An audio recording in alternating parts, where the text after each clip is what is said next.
Profit numbers be darned because HTC is fighting, and they're fighting hard with their latest smartphone, the HTC One. It's beautiful, it's got incredible specifications, it's intended to compete with things from Samsung, LG, and more, and it's in the PhoneDog offices right now. I'm Aaron Baker from PhoneDog.com. Let's take a look at the full unboxing of the HTC One. The HTC One is in the office, and this is a real unboxing with a real retail packaged HTC One. This is probably the most excited I've been about an Android device in some time, most likely since the Galaxy S3, because this thing is bringing HTC up to new levels. You know, it's going to be a challenge for them from a marketing standpoint, I should say. Getting it on AT&T, Sprint, and T-Mobile, fantastic, but I want to see them really market this device in the States, because I think this is a device, specs-wise, hardware-wise, everything-wise, can really compete with some of the high-end options on the market. What's presumed to be the Galaxy S4, the Galaxy Note 2, Motorola's options, LG's options. This is an awesome Android smartphone, and it really brings a balance to those people that want Android, but want something like the iPhone 5 in terms of build quality, or maybe the Nexus 4, but they don't want stock Android. It's a great choice, and it's going to be subsidized on multiple carriers in the US. This is the HTC One, the 32GB version, the silver version, like I said, in retail packaging and specs-wise. Just to give you a quick recap, it's got a 1.7 GHz quad-core Snapdragon 600 processor, 2GB of RAM, Android 4.1.2 with HTC Sense 5 with Blink Feed, which we'll take a look at in just a second. Really nice box as well. A 2,300 milliamp hour non-removable battery here, and then you've got the camera with ultra pixels and HTC Zoe. So they're not going by megapixels, they're going by ultra pixels this time around. But you can see what the box looks like here, and here is the HTC One. Ooh, I was trying to make some noise. Make some noise! To talk about the device. Clearly I have had my share of coffee, but really just a gorgeous device. And anytime I've held it, anytime I've worked with it in meetings and events at Mobile World Congress, I've just been so impressed with the overall look and feel of this device. They've just done a killer job all around. Let's see what we get out of the box. Of course, some adapters, and it looks like a European adapter. Yeah, we get the European HTC adapter, the UK adapter. So typical, this is a European device. This is not a US retail device, but still is a retail device with retail packaging, which is really cool. So an official unboxing of an actual retail branded device. USB cable here, and then you get some headphones as well. Looks like some Beats headphones, which is fantastic because the Beats audio integration is present here. Let's see what we've got. Maybe these aren't Beats headphones. I take that back. They look like Beats headphones out of the box, but they are not Beats audio headphones. You can buy a pair of iBeats for about $99, so keep that in mind if you want to take advantage of Beats audio. Get your IMEI slip here. You get a SIM card removal tray tool, your HTC One warranty statement, license agreement, safety and regulatory guide, and HTC making the most of your new HTC One. I just think it's cool that they've got a phone, so when you look at people, you can say, I've got the One. That's pretty cool. But beautiful build quality. I mean, this just does not do it justice. Compare this to something like the Nexus 4, which is beautiful in its own right, but still just gorgeous build quality with metal, with glass, and then compare it to the Samsung Galaxy Note 2, which Samsung tends to rely a little bit more on plastics. So you can see, obviously, a design preference for both people, depending on, or both types, I should say, depending on what you like in your smartphone.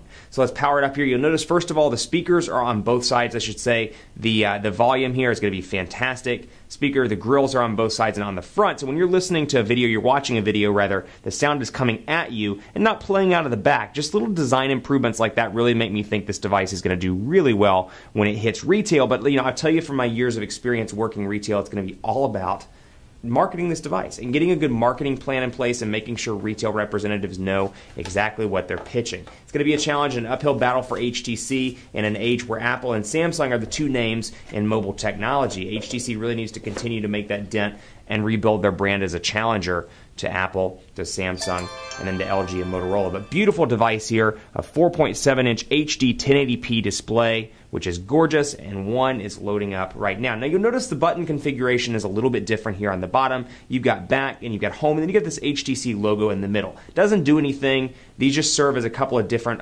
buttons within one button, I should say. So I'll show you in just a second. For example, Google Now access and recent apps access can be accessed by those buttons. But I don't want to turn it too much because I want you to see the boot animation. But you've got your micro SIM card slot right here. You've got your volume rocker right here. You've got your 3.5mm headphone jack up top with a power button and micro USB charging port at the bottom. It comes in black and in silver, 32 and 64 gigabytes. So let's go ahead and start this up right now. So yep, we're going to start English, and we're going to do United States because I'm American.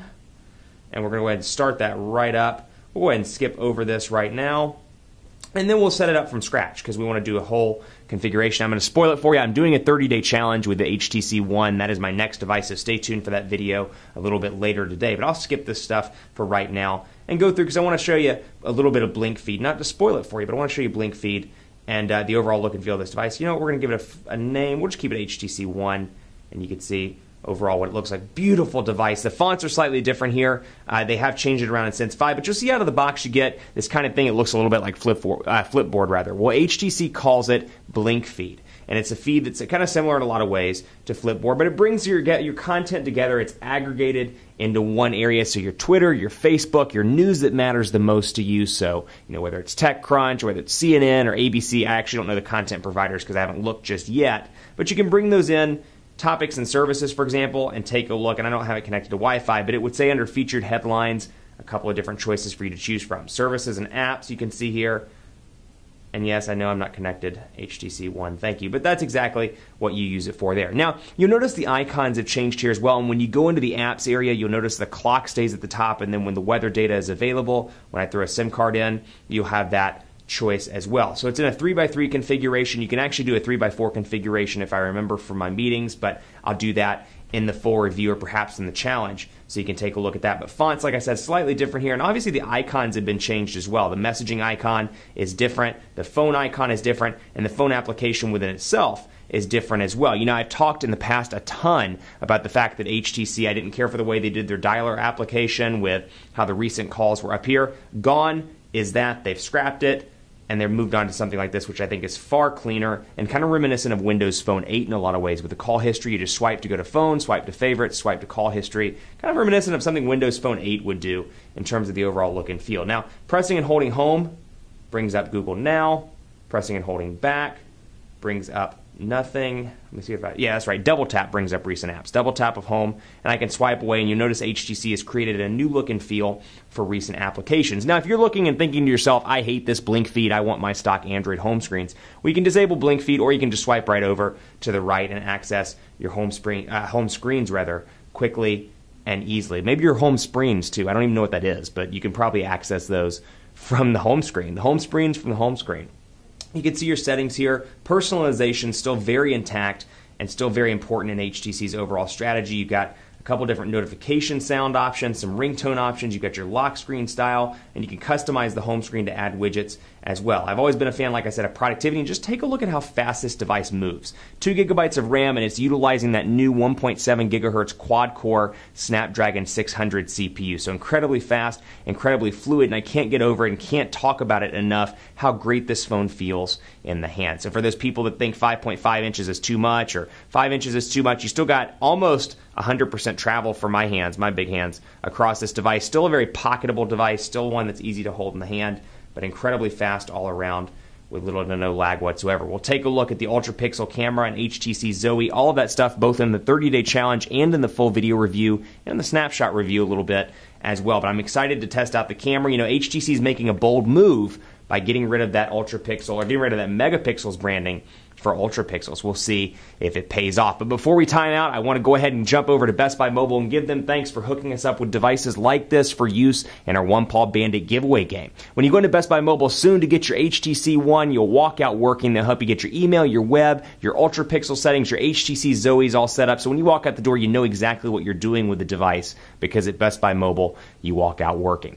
That's it for me. Stay tuned for more on the HTC One, the 30-day challenge, the full video review, the snapshot review, dog fights, and more. I'm really excited this device is finally in the office, and I think this is going to be one of the best Android phones of 2013. It's beautiful, it's gorgeous. Sense 5 looks better than ever. It's fast, and hopefully, I've talked about Sense kind of being a resource-heavy operating system or user interface overlay, I should say.